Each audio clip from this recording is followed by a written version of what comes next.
Okay, ladies and gentlemen, if you wouldn't mind taking your seats, I apologize for the delay again, but we're going to get started here. Let's start with some housekeeping issues. If you didn't get a name badge, there are name badges out there. If you registered, there should already be one printed up for you. They're in alphabetical order out there. There's also a sign-in sheet. If you registered, your name's already on the sign-in sheet, just initial at the end of the line next to your name. If you didn't register, there are blank name tags out there, and please just add your name to the end of the sign-in sheet. I'd really appreciate that. Restrooms are, as you go out here into the hall and down on the left, and then downstairs is where we will have lunch today. To get to the lunchroom, you go out like you're going out toward the lobby and take an immediate left, and there are stairs down to the basement of the building. It's the Mountain View room, and of course lunch is provided as mentioned before. We have a very full day today. Unfortunately, we're going to have to rearrange the agenda just a little bit because we're having some technical issues with the first presentation from Billy Allen. So we will start with, but before I do that, I do not want to forget to thank our sponsors. The sponsors make it possible for us to have these events and to not charge for registration. We do appreciate them greatly. They make these events possible. Our platinum sponsor is Intrado. Our silver level sponsors are Mission Critical Partners, Wald Architects and Engineers, Airbus Defense and Space, Motivations Incorporated, and Motorola Solutions. And our bronze level sponsors are Alta Vista Group and Nice Recorders. If you work for one of those organizations, would you stand up? Putting you on the spot. Come on, Mary Jane. Everybody give a round of applause to our sponsors. As I said, if it weren't for them, we wouldn't be able to do these events free of charge, such as we do. So we do greatly appreciate that. But our first session today, since we're going to be doing Billy's presentation a little bit later, is going to be Text-to-911 Progress Report and Early Adopter Lessons Learned. So Kimberly Culp, Bruce Romero, Jeff Irvin. Jeff may be still busy trying to work with the technical issues, so he may not be able to join us. But if you can join us, we'd appreciate it. And Trina Everhart, come on down here. We'll get you some chairs set up, and we'll start our first panel. Just so that everybody's aware, we are webcasting this event, and we will have to pass around the microphone for everyone who wishes to speak or ask questions, so that the people on the webcast will be able to hear.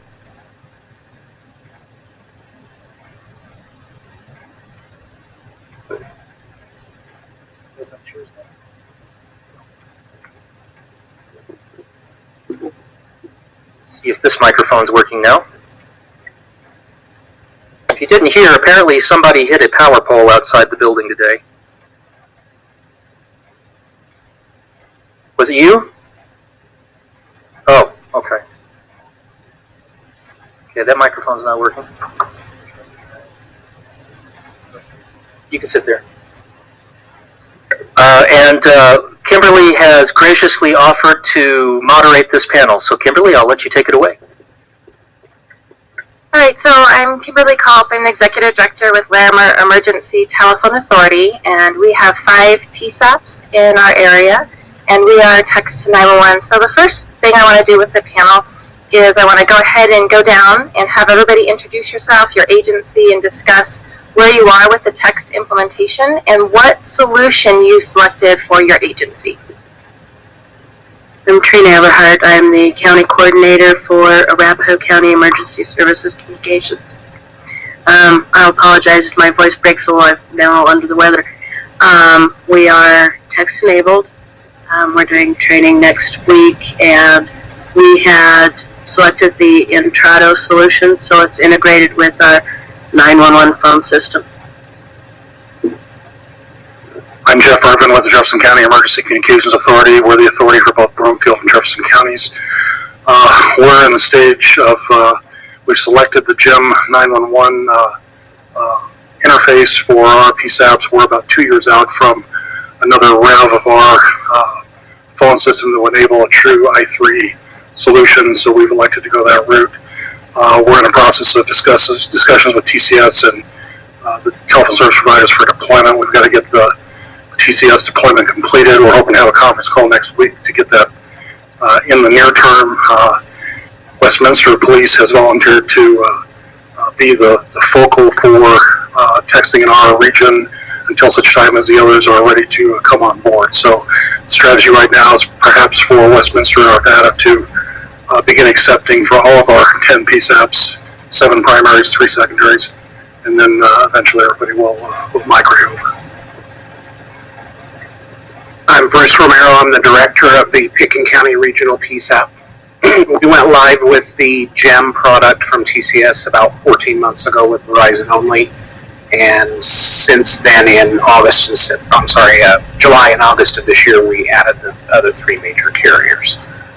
We upgraded our phone equipment a little over a year ago, thought it was going to be ready for us to accept text messages on the phone equipment, and it is not. We're not exactly sure when that's going to happen, so we needed to get this in place before that, instead of waiting for that to happen.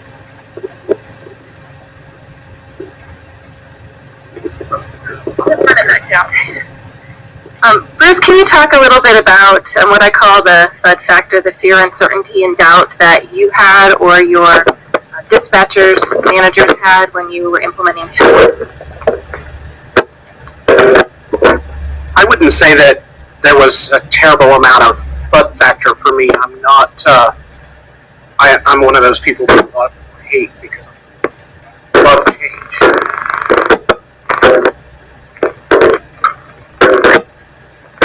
That was not a good idea.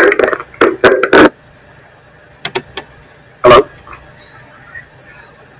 I actually enjoy change. It's fun for me to implement changes. A lot of my staff is not so crazy about that about me.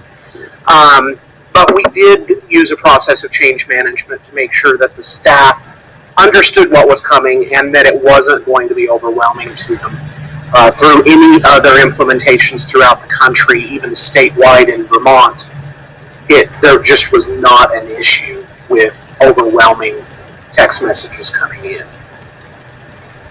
Jeff, can you answer the same question of how you're working with the centers to overcome any fear, and if they do have fear, what has been their concerns that they brought forward to you about doing this implementation? I don't know that anybody's expressed any fear in particular. We just have a lot of wheels spinning right now, a lot of projects going, and they were, if anything, concerned about having to bring this on in addition to CAD upgrades and other stuff that we have going at the same time. So it was great that Westminster was willing, and Arvada were willing to kind of be leaders and step forward.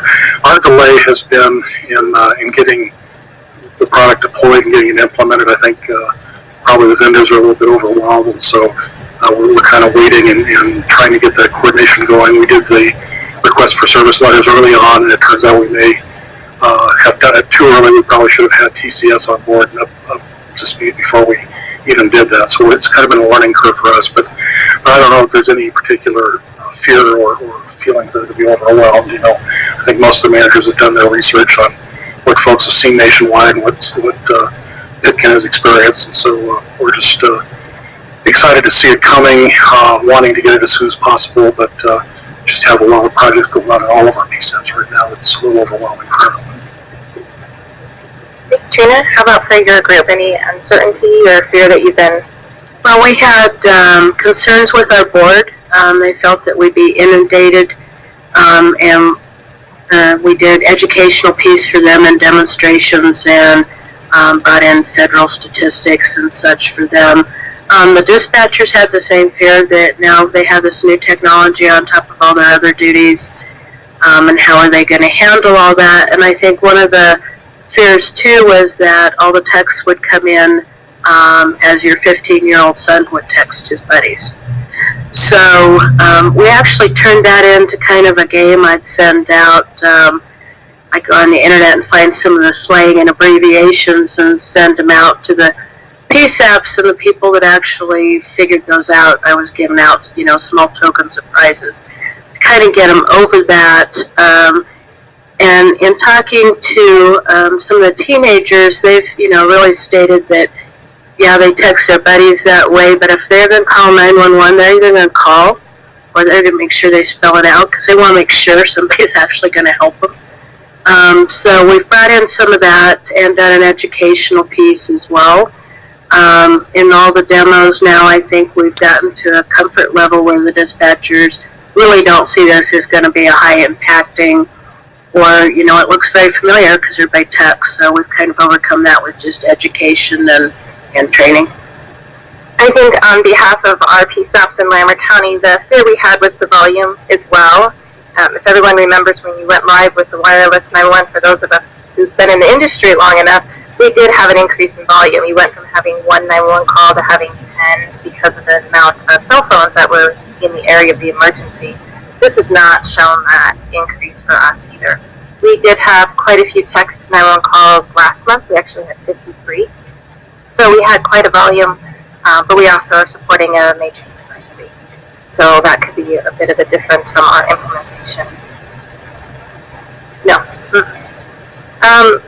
I want to talk and focus on the obstacles during implementation. If you encountered any obstacles, so really that could be for all of us since you're in the process of implementing this. So not so much obstacles after handling the calls, what you're facing with, but just during the implementation so people can get an idea of maybe how to navigate some of that. Trina, if you want to start.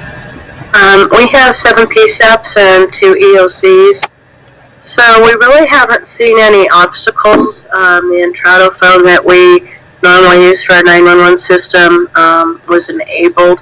We had just done a major update to that, so that was available for us. I think more of our, if there was a challenge, was just making sure we got around to all the 9 sites to test. And we've done, there's various tests when you implement. There's a connectivity, there's transfers, there's short code testing. So the only obstacle is making sure we got those all scheduled. So, you know, we had 27 tests thus far and have another one next week at all 9 sites. So more coordinating, that's really what we're seeing. I think for us, it's been kind of a sequencing, some sequencing issues of not understanding who all the players were and who to deal with. You know, there was the information that was put out by Nina and the FCC with regard to it. It looked like the first thing we needed to do was to get the request for service letters out, which once the decision was made that we were going to move forward, I did that. Got those out. We'd also been in contact with CenturyLink and TCS with regard to selection of GEM 911. We've looked at what our 3 possibilities were: the I3 solution, TTY solution, or the GEM solution, and we elected GEM.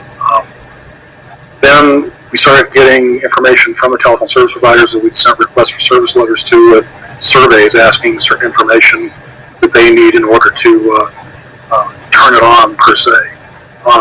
And those are somewhat confusing. Those survey forms that come out try to gather information for everything, all 3 types of service. So, you know, being that we were just going to be using 911, a lot of information was not needed. So we had to kind of filter that out as to what information it is we actually need to provide and gather from each of our 10 PSAPs for them. Then it seems the telephone service providers focus pretty much on the primary PSAPs because those are who are going to be intercepting or receiving the messages and then somehow transferring or relaying that information to a secondary if needed. We're in that unique situation because we have 3 secondaries currently. So those were kind of some of the stumbling blocks. We weren't sure initially who to deal with at TCS. I think we've got that finally nailed down. But it's been confusing to the IT staffs and what the requirements are going to be. I think we finally got a lot of it figured out. But once I get through all this process, I will try and enumerate the process and get it out there for everyone to understand what we went through. Kimberly was very helpful in providing us with information as to what her process was and who to contact and who to deal with. So hopefully we can share all this information on the Resource Center side and give everybody a leg up as they kind of navigate through this. I would say that our process of implementation was pretty painless. I think probably the most difficult piece of it was getting our attorney to approve the contract. Beyond that, The implementation was very, very easy. At the point that we implemented, the process wasn't exactly clear yet. So my first contact was with Verizon. They were the only ones doing it at the time. And they facilitated the conversation with TCS. So I don't know exactly how it works now for new implementations, but my first contact was with Verizon. They got me in touch with the right people at TCS. We implemented with Verizon only through TCS, and then did the request letters later with the other carriers to bring them on board. And I think on our implementation, it was very seamless and smooth. Venture Technology supports our system, and we have the Intrado integrated solution, so it went seamless. I mean, we had to push and try and make sure we met the deadlines that we had outlined, but working with the vendors, it was wonderful. And as everyone knows how the texting process is, you have two different TCCs, so you have TCS and Intrado and the connectivity between the two, so it can get cumbersome. And just kind of throwing it out here, it could be a good topic for a task force meeting for some of us to outline some of that background, so everyone looking at implementing has a better picture of how that flows. And I just might mention, I just got an email yesterday or day before from Verizon about putting together a conference call. We're going to try and do it next week at our advisory meeting. So maybe this is the light at the end of the tunnel. Maybe they're going to help us to coordinate this. The wireless companies have been remarkably helpful from our perspective when we went through the testing, and great to work with. Bruce, I want to go back to you and have you talk a little bit about how many calls you've received so far, if you have a rough idea, and what type of calls you're receiving. I had a couple handfuls of calls. We've had less than 20 in 14 months. Our population base is much smaller, as you know, but we do have a large tourist population. The biggest user of the system so far, I think, is backcountry enthusiasts. People that are skiing in the backcountry, hiking in the backcountry. They might be able to make a phone call. They have just enough service, but we can't understand what they're saying, and then the calls drop. With text, they're able to get, as long as the system is able to do the handshake with the handset to say, yes, we recognize that you're within our service boundary, they're able to get the text message through to us. So that's one of the biggest users we've had. We also seem to be having an increase in our Spanish-speaking population using the service, which has presented some challenges that we've been using some creative ideas to make work for us through Google Translate and a few other services, but that's probably been our biggest challenge is other languages. And from the calls that we've received up in Larimer County, they've ranged from weapons violations, drug violations, domestic violence, disabled community. So we've received a wide variety. We actually have one that we went live with from the press release, which was a burglary in progress where a young lady was living alone. 2 a.m. somebody broke into her apartment and she took shelter inside her bathroom and texted us. Ended up being a raccoon, so we were able to go live with that story. But it's a great transcript. If anybody wants to see it, we actually called her, talked to her, and she came out and did our press conference with us because it was just textbook of what you would want to see and another use for that tool. You've already teed it up on some of the challenges with the language translation, and in our solution we're allowed to do pre-canned messages. So we've got a handful of pre-canned typed out Spanish messages that says we cannot translate over text, please call 911, so we can conference the caller into language line. CSU campus with a lot of different language challenges there, so Google Chat or Google Translation is what they're looking at as well. The other challenge that we've talked about but we don't have our arms around is the EMD portion of it. So when you're dealing with a medical emergency and having to provide those EMD instructions across text, so you're typing it, but then we use the ProQA application integrated, so you're moving back and forth between the screens. So we're testing and practicing that, but that's a challenge. It's just a real challenge we're all going to have to be faced with if your centers are required to do EMD and ours are.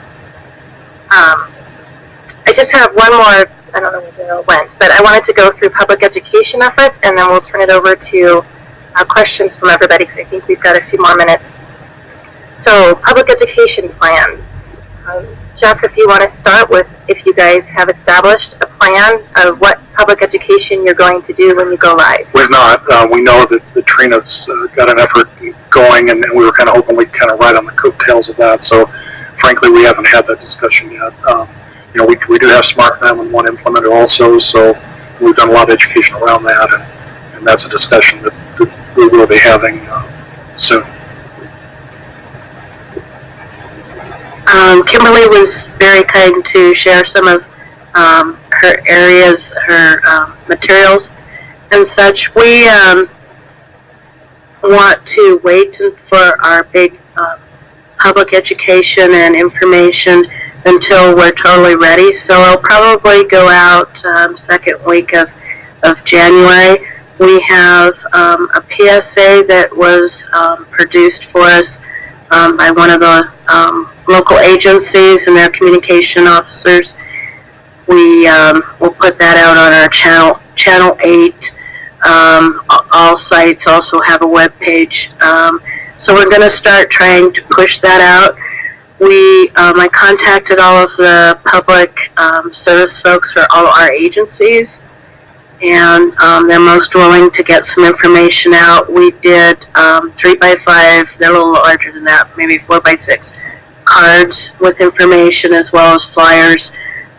We did some business cards so that when these folks are out, they can easily hand those out to folks as well. And we did posters. A lot of our agencies do posters for their apartment buildings and schools. And then we're sending it out electronically as well to all of our the schools and hospitals in the area.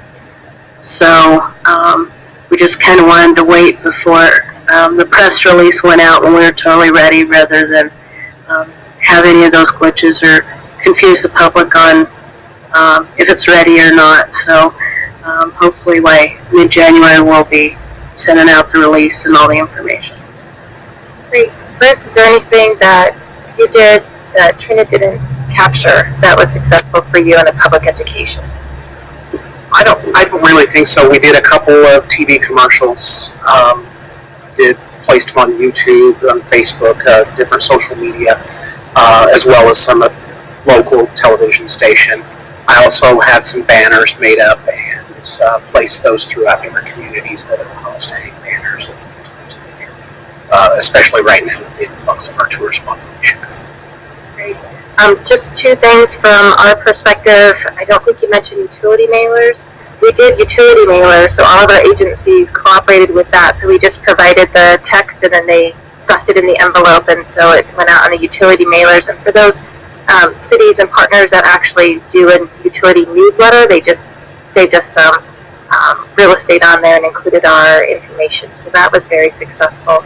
Our PSAs are up on our website. If you want to take a look at them, we were able to get Kyle Clark to work with us, and so we've got one that's done just to design, and then him doing the other PSA. So our website's lead@911.org if you want some ideas for the PSA. Final thought.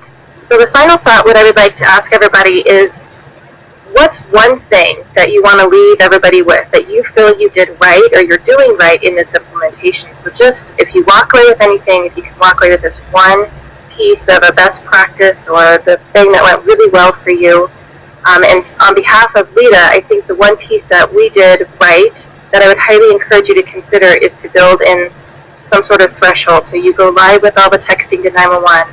We built in a 30-day period where we could just test internally, test the call flow. We engaged officers, we engaged firefighters, paramedics, dispatch employees from all the different devices. We went live with 5 carriers to just randomly place text messages so the dispatchers could get them, process them, and start feeling comfortable with that call flow. So I feel that if you're going to do this, you may want to consider having some sort of, yes, you're live and you've signed off, but to allow yourself a little bit of leeway before you do that big public education push. Jeff, go ahead, you've got the mic. I guess the main thing, the big eye-opener that I learned was, we were thinking, well, we could get this whole thing up and going, and then at some point in time, certainly we would flip the switch and be quote live. But once it's turned on, it's live. You may not have necessarily told the public that it's ready for prime time, but as you found out during that testing period, it is live. So that was the big eye opener for us, the takeaway for me. And once you activate it with telephone service providers, it can then accept Text-to-911. So you've got to be ready for that when it comes in. I guess the other thing I would say is ask me this question after we're implemented, sometime in January or February. Again, I'll try and document the process I went through and try and give some insight into what difficulties and what good things we did along the way. As Jeff mentioned, once you flip the switch, it is live. And my only experiences with GEM, I don't know about all the solutions and how it works, but there is a benefit to turning it on. And as long as you don't get a real call while somebody's signed in, you're fine. As soon as everybody signs out of the product, anybody attempting to reach Text-to-911 will get the bounce back message. So as soon as you're finished with your 2-hour testing window and everybody signs out of the application, you're good to go, and it's as if it doesn't even exist when everyone's logged out. I think that I guess my point here is I would encourage all of the PSAPs to take this on. It's not difficult. The implementation was pretty streamlined, pretty easy, and I really think it's important for our communities to have this service, especially the hearing and speech impaired communities. I think it's very, very important for them. They've been waiting for this service. They've been using text to communicate within their communities for a very long time, and it's time that we come on board with it. I think what we did right was our education piece with our board and especially our staff. I was very anxious and excited about the project, and so I was just full bore going ahead, probably more with the technical aspect, and had to take a step back. And I think that it's really important to remember that educational piece for your staff, because they do have a lot going on. It's something new that they may be unsure of. So I think after I took that step back and went through that, I think that was very valuable for us and brought a comfort level for our sites. So we're going to open it up for questions now. I think, Shelley, you're the first one with a hand up.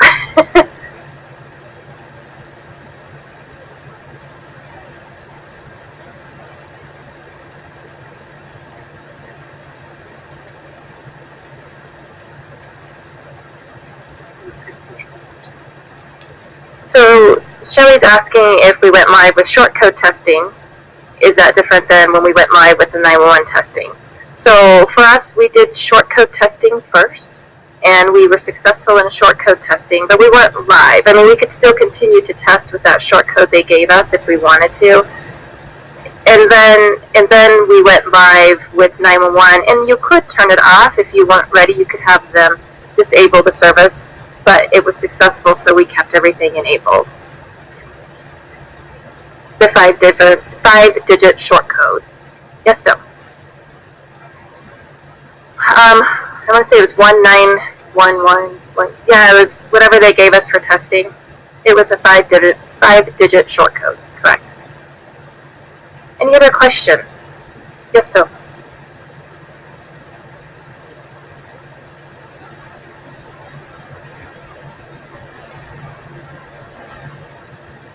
So from a short code process, that was what the carriers wanted to do, or I should say the TCCs wanted to do that. So that was part that they built into their process as a requirement.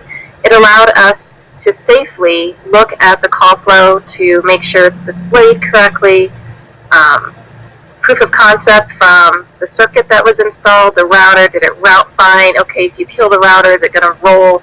So there's a lot. We have everything rolling. If the text message isn't answered, it will roll to a backup PSAP. So it was testing the proof of concept before working with the carriers and saying we're live. So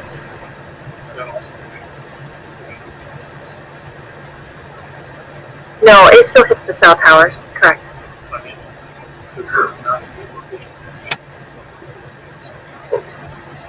That's correct, yes. Yes, in the back.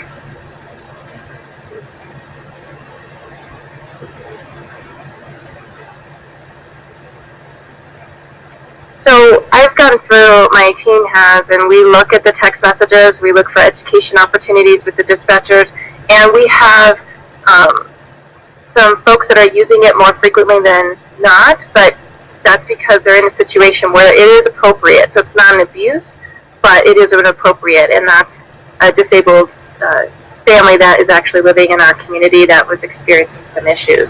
So yes, some frequent people calling, but again, not an abuse of the situation. Yes, Lynn?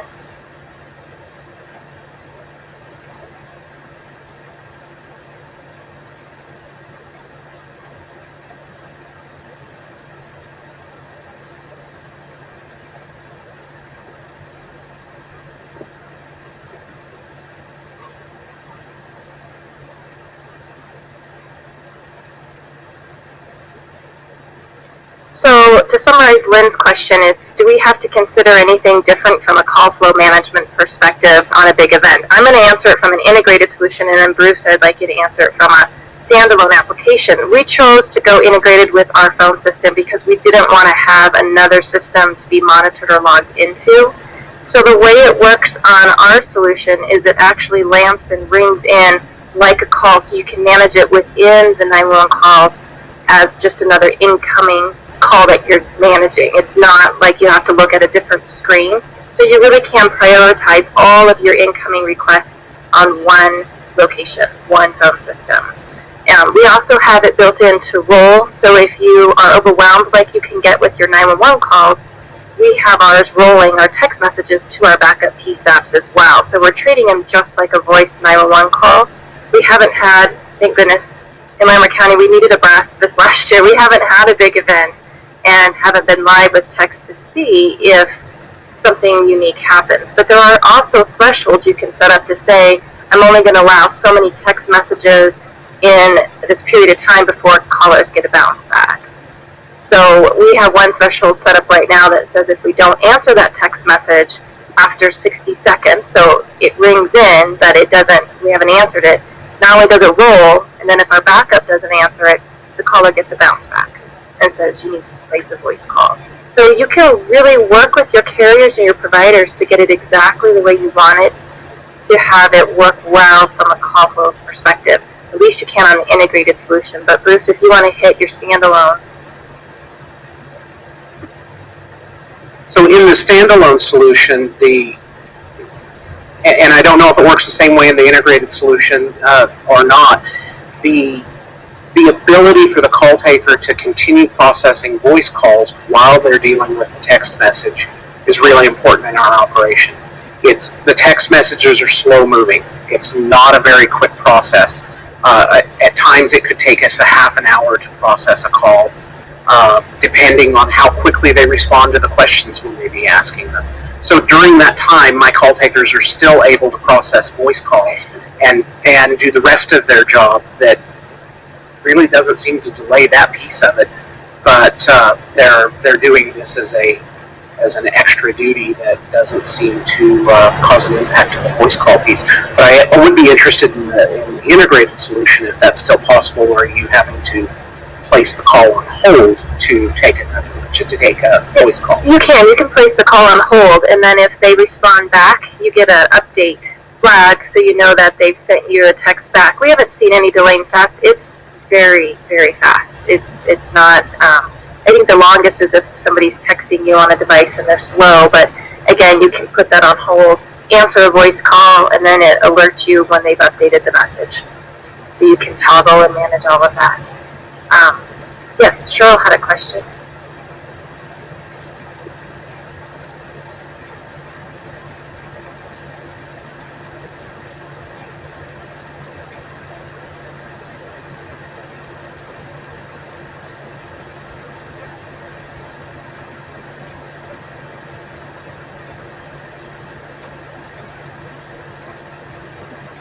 I think that's a great point. Thank you very much. And Daryl just said that we are done.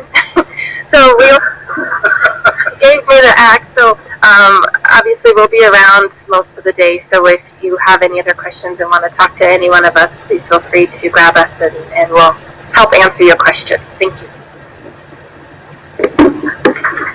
Thank you very much, Kimberly. Thank you, Jeff, Trina, and Bruce.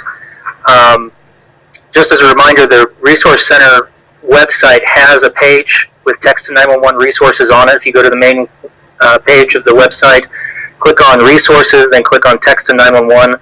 I try to keep that as up-to-date as I can. I'm relying in part on you, call center managers and 911 authority executive directors who have already implemented Text-to-911 to keep me honest, because since I don't work in a PSAP, what I have on there is things that I've learned from classes and from reading about it. You have the real world experience, so if you see anything on there that's not accurate or doesn't quite describe how it actually works, let me know. We also have links to 2 of the PSAs that Pitkin County put together for their Text-to-911, so you get some examples of what a public service announcement announcing Text-to-911 might look like. It looks like we're not quite ready for Billy yet. Is that correct? You guys still working on that? Okay.